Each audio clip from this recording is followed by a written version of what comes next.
Today on the Andrew Cooperrider Show, we take a look at recent developments in the governor's race, including ad spending in Beshear's pipe dream, and then Cameron's claim that he didn't flip-flop on abortion. Coming into this last month, it's clear that politics is certainly afoot in the governor's race. And then for the podcast-only listeners, I'll talk about an event I went to last night and play a little bit of my speech for y'all from that event. We'll have all that and more today on the Andrew Cooperrider Show. But first, please make sure you like, comment, share, and subscribe. And as I said, there will be a portion of this show that is played only for the podcast listeners. And you can follow the podcast on iHeart, Amazon, Apple, Google, Pandora, Spotify, every major podcasting platform you can think of. And as always, if you want to talk to the show, you want to send me an email, you want to communicate with me, the best way to do that is not through Facebook Messenger. I know a lot of you like to send me Facebook messages. That is not the best way to do it. The best way to do it is to email the show. And that is info@theandrewshow.com. Once again, that's info@theandrewshow.com. That's the best way to go ahead and get a response. Without further ado, let's dig down into it. So this year, the airwaves have been seen almost $1 billion in TV ad spending to date across the country for politics. And I was saying something because this is generally an off-year election across the country, and we're already seeing almost $1 billion. And with the Kentucky governor race being the second biggest ad spend source with a total of $67 million so far, either spent or booked in ads for the governor's race. And that comes right after the U.S. presidential race at $208 million. So Kentucky's governor's race is the second largest spend in the country for a race in the country. And all of this, of course, is being spent on advertising, mailers, those types of things.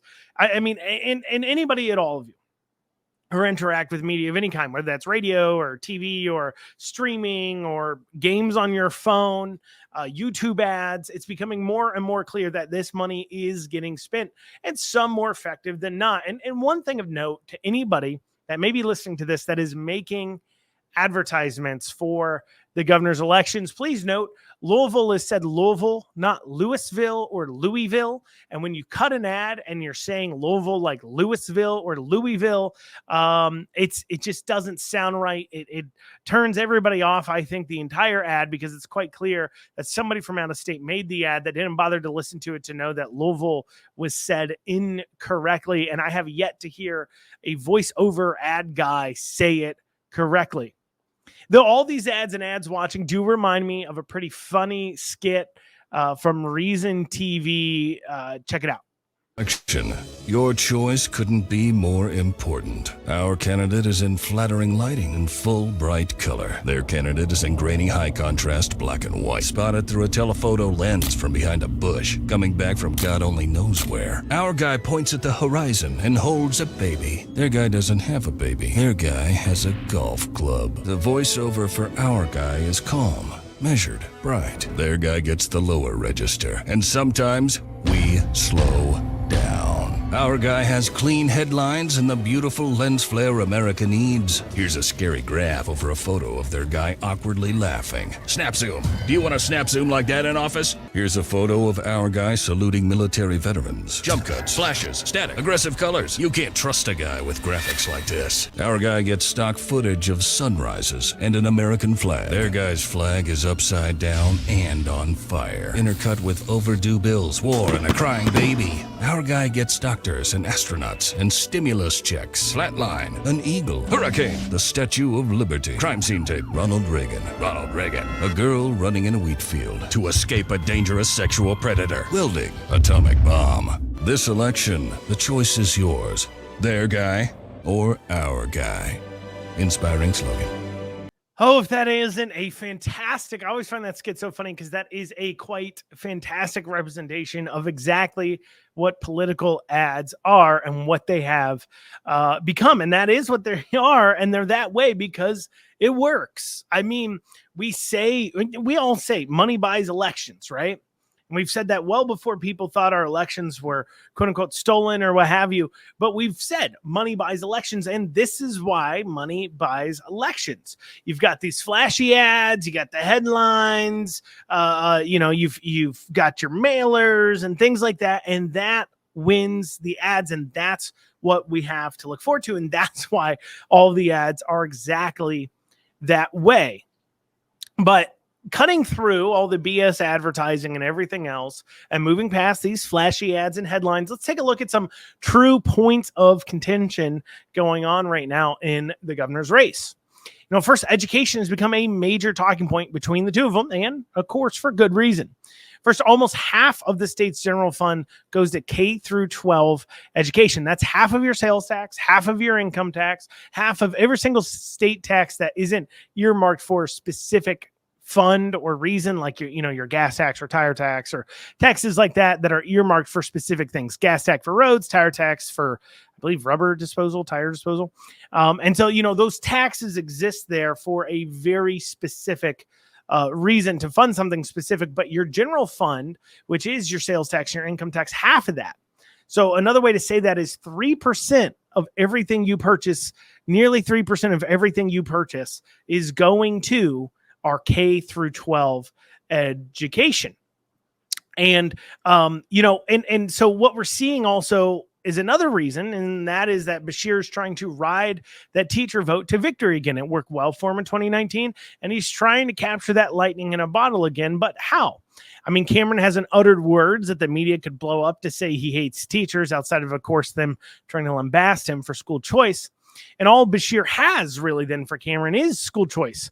And he should be promising you more like I am. That's what Beshear says. I can promise you more than Cameron can. I can promise you 11% raise, which sounds nice, but that's because what Beshear is promising the teachers, he's promising all school personnel 11% raise.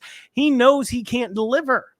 And he can't deliver it because he hasn't talked to the legislature. He doesn't even bother working with them. He just yells at the camera, this is what people need, and then yells about the legislature without even bothering to talk to him. And when you operate in that way, you can promise anything you want to and never have to worry about having to actually deliver on the issues. And deliver on your promises. You can just point to them.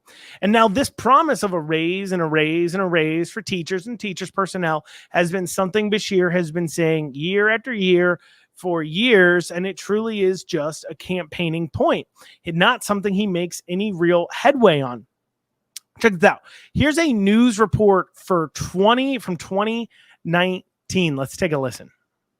To look at is that we have a major teacher shortage. Democrat Andy Beshear says if elected governor, he'll give every teacher a $2,000 pay raise, but he is short on details about how he will fund the $84 million endeavor. We're going to prioritize it. A budget is a values document, and what you value most, you ensure that you fund, and that's exactly what we're going to do. So that was from 2019 when he's running against Bevin. He says, hey, look, I'm going to give you $2,000. Well, here's a year ago. Now, here's another news report. This is from a year ago. Well, today, Governor Andy Beshear laid out his Education First plan to advance student learning and ease the teacher shortage. Here are the main steps of that plan. To raise teacher and staff pay, Beshear is proposing a 5% raise for every school employee in Kentucky.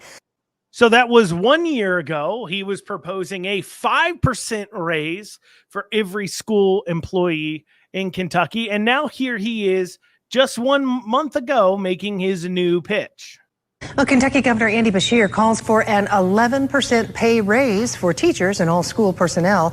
Today, Beshear outlined his Education First budget plan.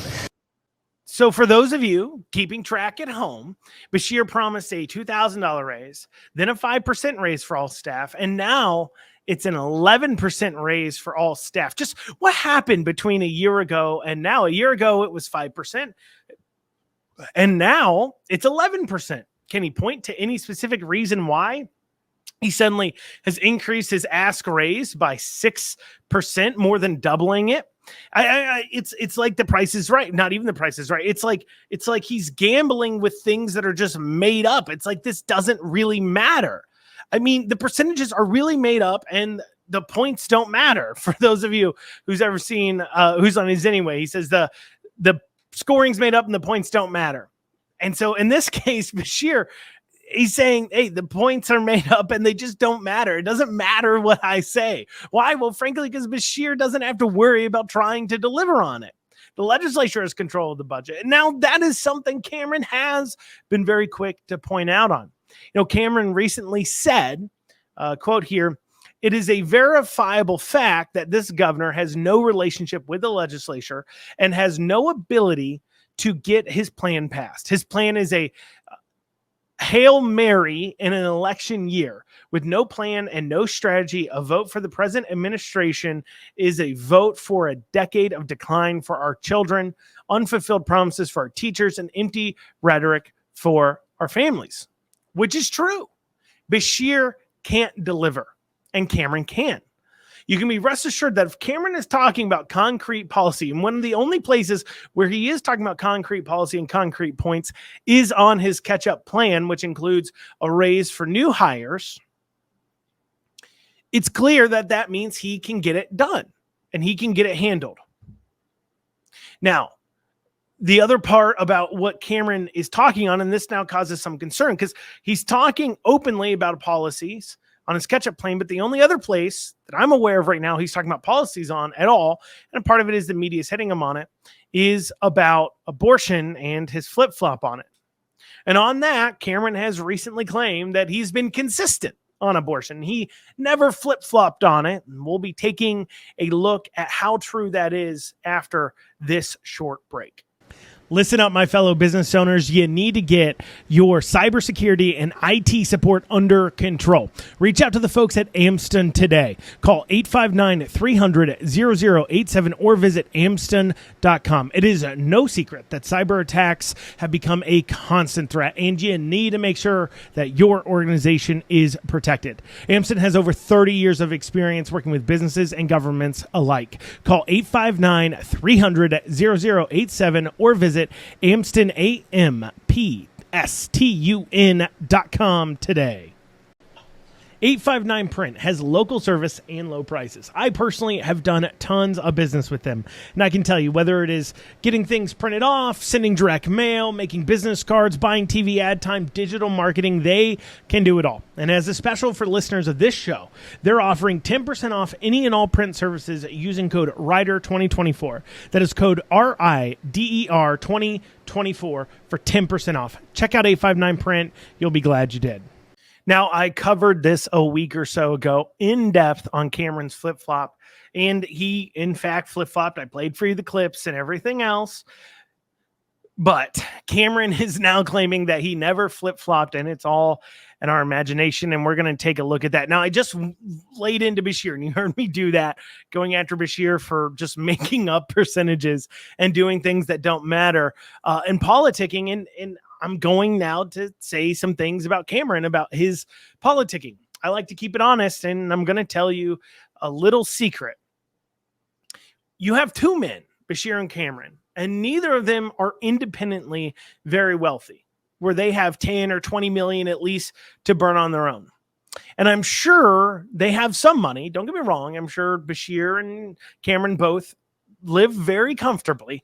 I don't think they've got that kind of money, 20, 30 million, to just blow. And so for both of them to get to the point where they can put millions of dollars in a primaries and pull in tens of millions of dollars in a general, or at least as much as Beshear is, Cameron, it's arguable whether or not it's just, you could say any Republican can pull in that amount. We'll get to that in a second. But at least for the primaries, because, in the generals, you can make an argument that, well, parties rally around them, yada, yada, yada. The parties will shift money in there. But you got to bring in $1 million, $2.5 million or so in order to win a governor primary like Cameron did or like Beshear has in the past. And in order to do that, in order to pull in a few million, if you don't just have it to burn, you will have to have sold your soul at least a little bit along the way. And need to be a very, very good politician. So you have to have sold your soul to pull in that money, and you have to be a very good politician. And you see, this is the real danger of career politicians.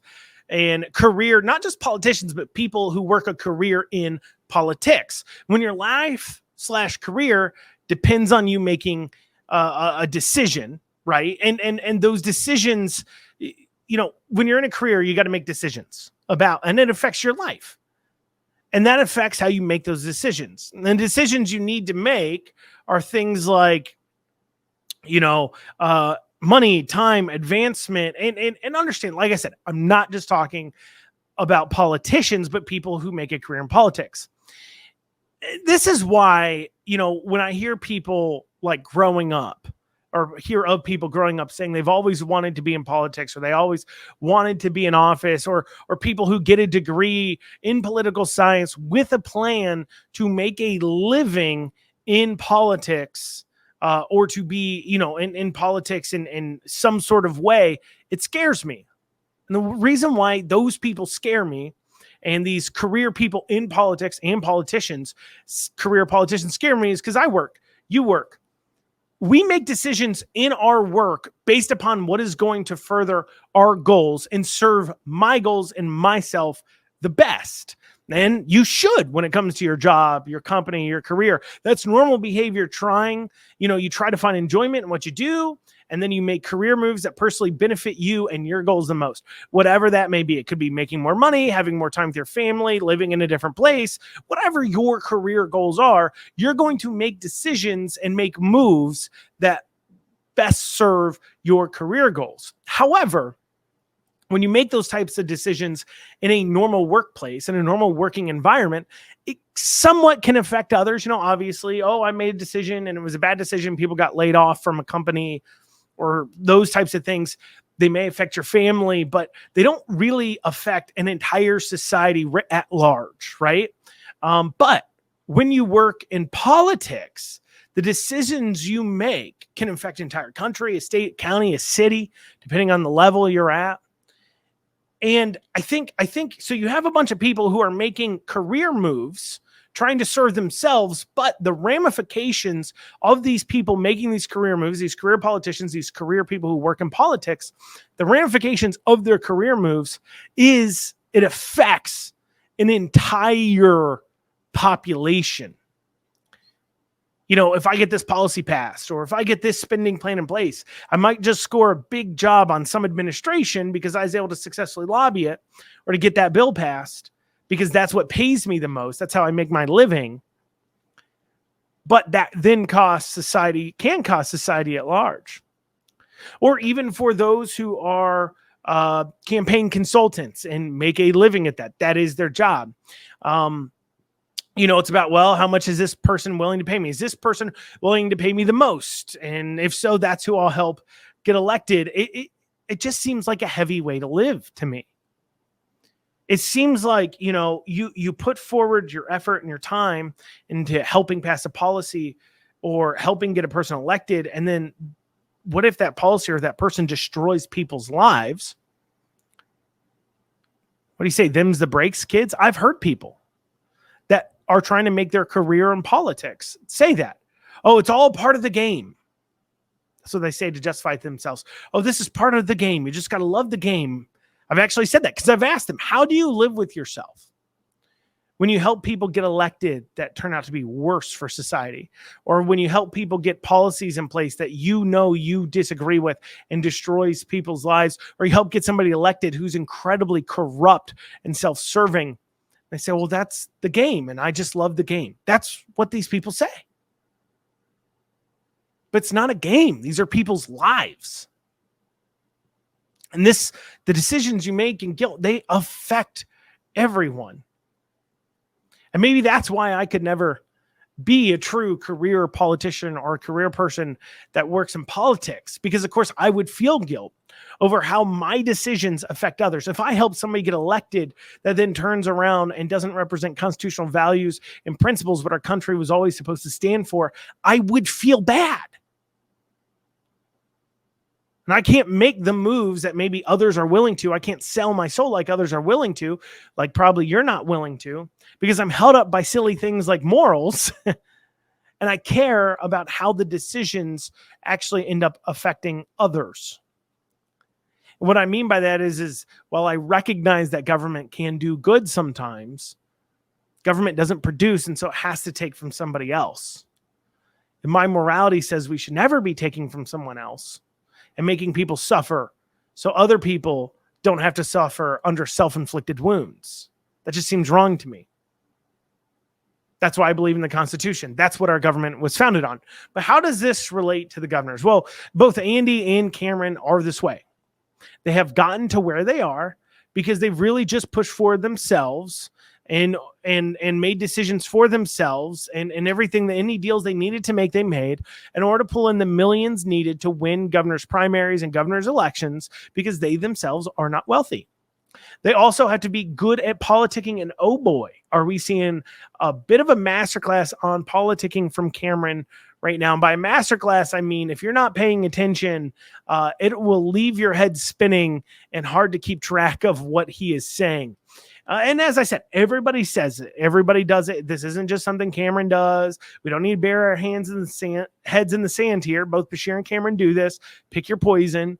But they both politic, and Cameron is politicking here. So how is Cameron politicking? Well. He is saying, don't trust your lying ears. I never flip-flopped on abortion. Here's what played out on Larry Glover Live recently. This is a direct quote.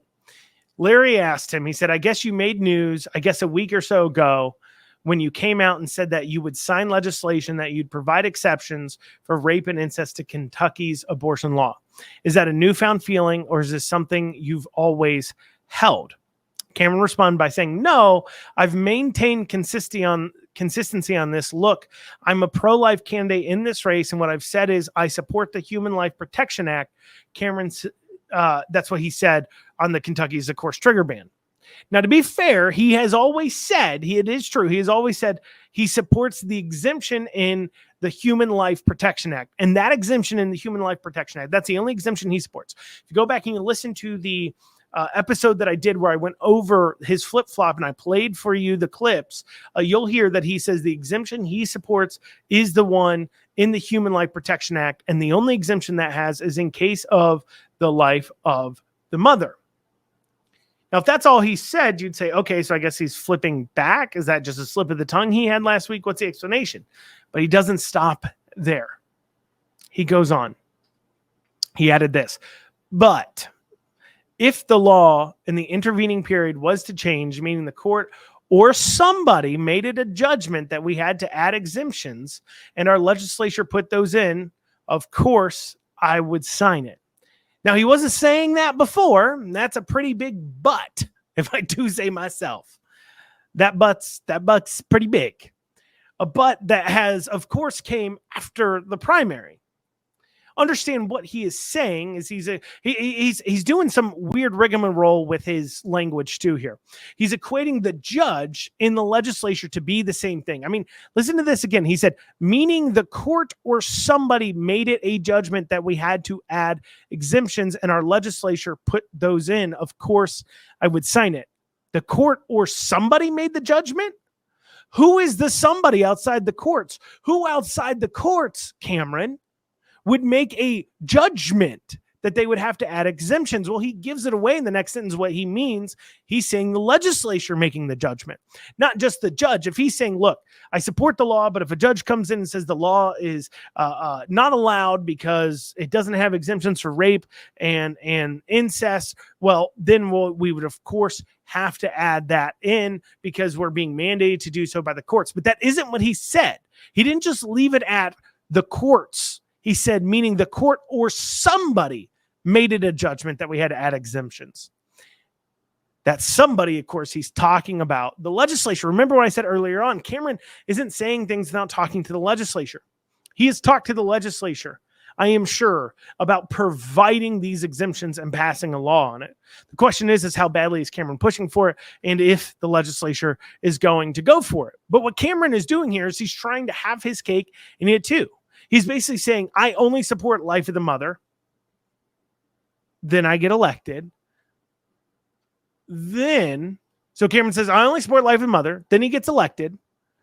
Then but if perhaps possibly the legislature somehow on their own decided to allow more exemptions, even though I don't personally agree, but they made a determination it was needed. So I would have to sign it against my will, of course, but I would have to because, well, And this is why I really, really hate politics sometimes. Don't you? I mean, it's quite clear what he's doing here. He's trying to maintain he never flip-flopped when he quite clearly flip-flopped. He can't just come out and say, yeah, I flip-flopped on it. Got to get elected, And I think this is the best thing I need to do. I think I need to compromise what I say I believed in just a few months ago in order to get elected. That's just what I need to do. He can't say that because that's just too honest. So instead, he's trying to make it sound like, well, I'm just saying, if the courts made me do it, I'd do it, while slipping in somebody in the legislature. I see what he's doing. You see what he's doing. I don't think it's the right thing to do. I'm not going to sit here and pretend like Beshear somehow moral better. He's clearly not. But you just wish one time we might have a politician that might be a little bit honest, that makes it to the general election. Well, that's what we have time for today on the Andrew Cooperrider Show. For the Facebook, Twitter, and YouTube listeners, and Rumble, for those people watching the video format on those, that is all we have for you. But for those of you listening to the podcast version, stay with us after this short break. I'll go over an event I went to last night and play some of my speech for you. And if you want to hear this part, make sure you're listening to the podcast version, available on all major podcasting platforms, including Spotify, Apple, iHeart, Stitcher, Google Podcasts, Pandora. If you name it, we're probably on there. Just search the Andrew Cooperrider Show. And we'll be back, I guess, after this short break.